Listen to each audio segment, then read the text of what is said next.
Okay, so today we're going to be working with Mongo DB. I'll just create a couple of services and a couple of controllers and test if those APIs are working.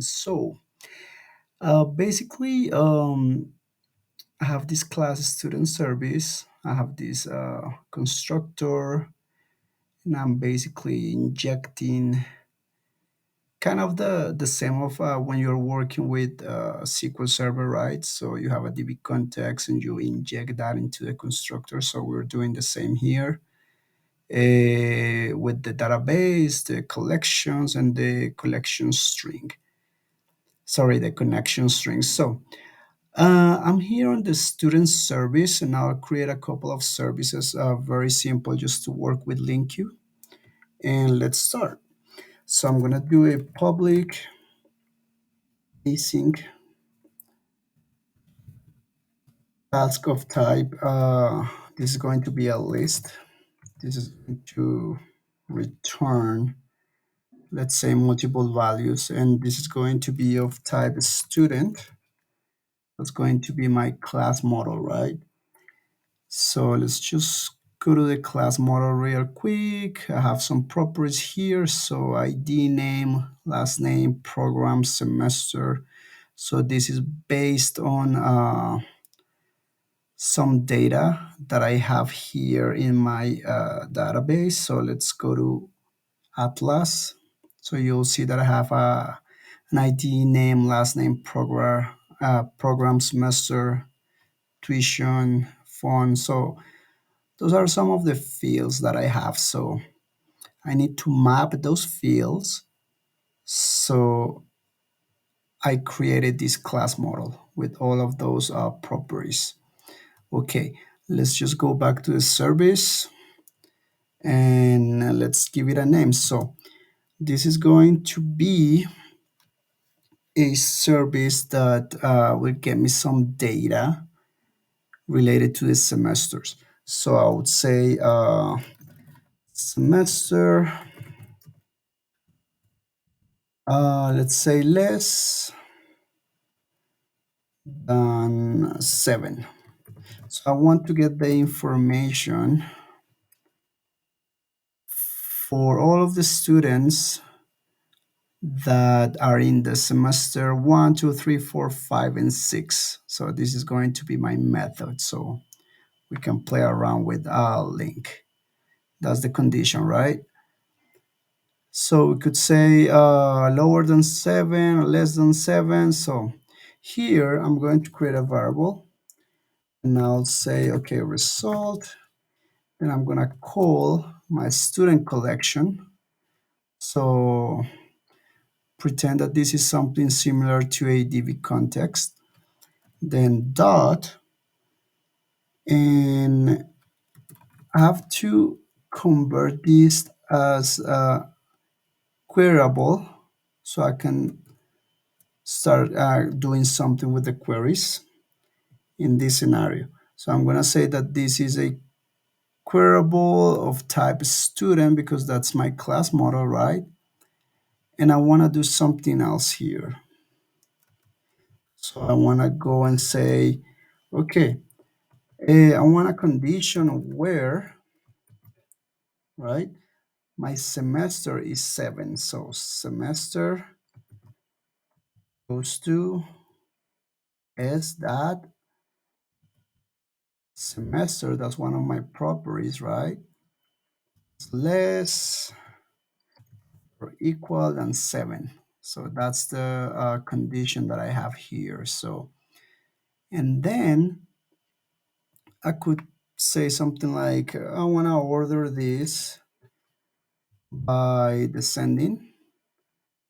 And let's say I want to order this by the tuitions the students pay per year. So it's going to show me all of the results for semester 1 to 7, and then basically it's going to order by the guys or the people who pay more in tuition fees.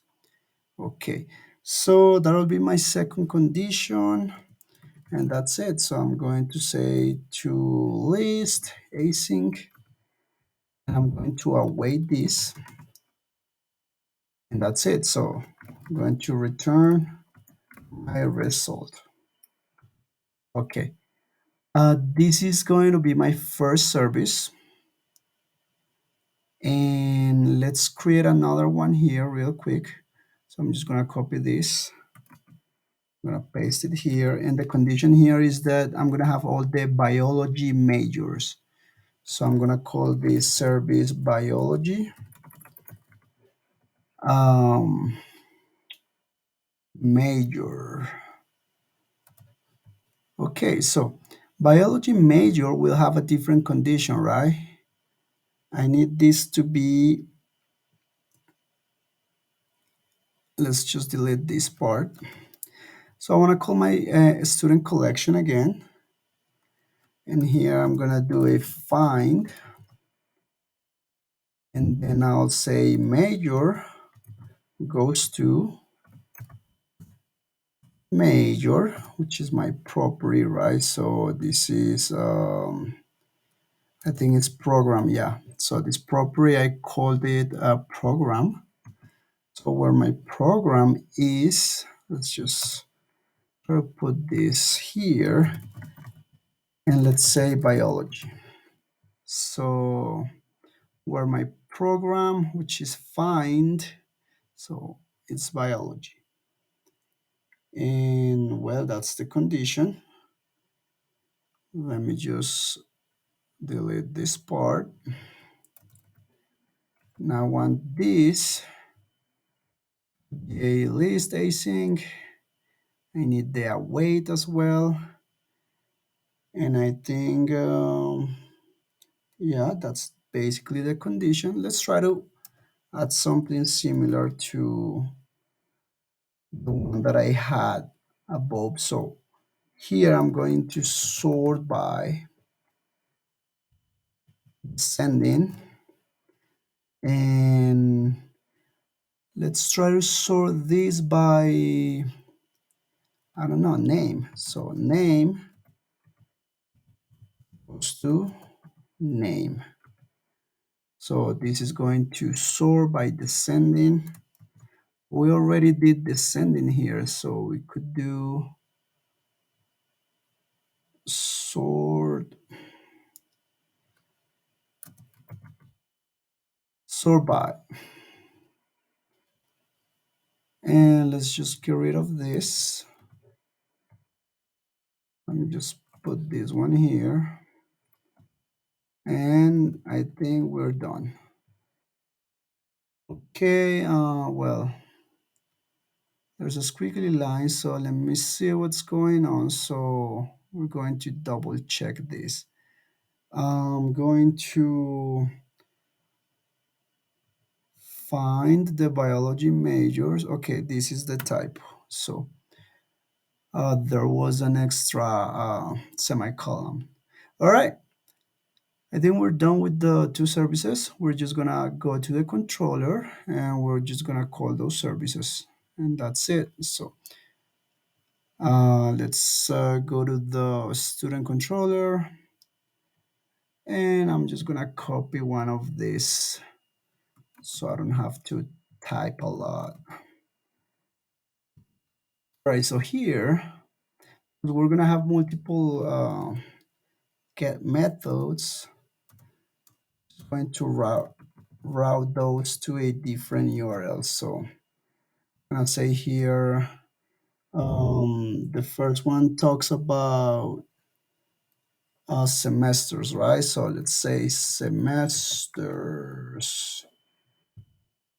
7, just to make sure that these are like all the semesters till 7. All right. And the other one, I'm gonna route that one to, let's say, biology, because we're talking about biology majors. And that's it. So here we're gonna call this get semester 7, and this one, let's give it another name, get biology. Okay, then we're calling the service here. So notice that we got the student service here, which is the one that we just created. And notice that we are in the controller area. All we have to do now is to call the service. So my semester list 7 is the first one. And here I'll have, okay, I had another method here. So this is get semester, semester list 7, right? And this is biology. So this service calls the biology major. And I think we're done. That's pretty much everything we needed here. So let's try to run this and let's see in Swagger if we can call those two services from here. So I'm gonna hit F5, or you can just click on the run button. I'm gonna have some endpoints here. So the one that we were working on was this one, student slash biology, and a student slash semesters 7. So let's try this, try it out, execute, and we have a 200. And let's see if it's actually working. So it's giving me semester 5, 5, 4. So these are all semesters less than 7, right? So 5, semester 2, 5, 5, 5, 5, 5, 3. So everything is working. So we don't have a semester 8 or 9. So it looks like it's working. There's also a 7 here because the condition was less or equal than. Okay, notice that we don't have semester 8 or 9 or anything like that. But let's go to the database real quick. Let's see if we actually have a semester. Look, there's a semester 8, but we don't have it because we filtered that already. So it's actually looks like it's working. And now let's go to the second one. So let's go to the other method, which is biology. So let's see if we are getting all the biology majors. Well, looks like there's only one guy here that it's studying biology, but the API is working. We could try with economics. Let's just go to Visual Studio and let's see. We go to our service. We try to do economics. I'm pretty sure there are more students in this area. And we're gonna run this. I'm not gonna change the name. It's just for, just to check that the API is working. But the correct name of this new method would be like economic majors or something like that. So still under biology, but we changed the query. So we're gonna try it. Let's execute it. And we have economics. So program economics, economics, economics. So it looks like the API is working. So this is basically from Mongo DB. And I just wanted to show you that, guys, and just make sure that you have all the configuration in the program .cs, right? So I'm injecting here the student service as a singleton in this case. Let's try to get the section for the database. Like you gotta go in the app settings JSON file and configure your connection string from there. And that's it. So I hope you guys like the video, and I'll see you in the next video.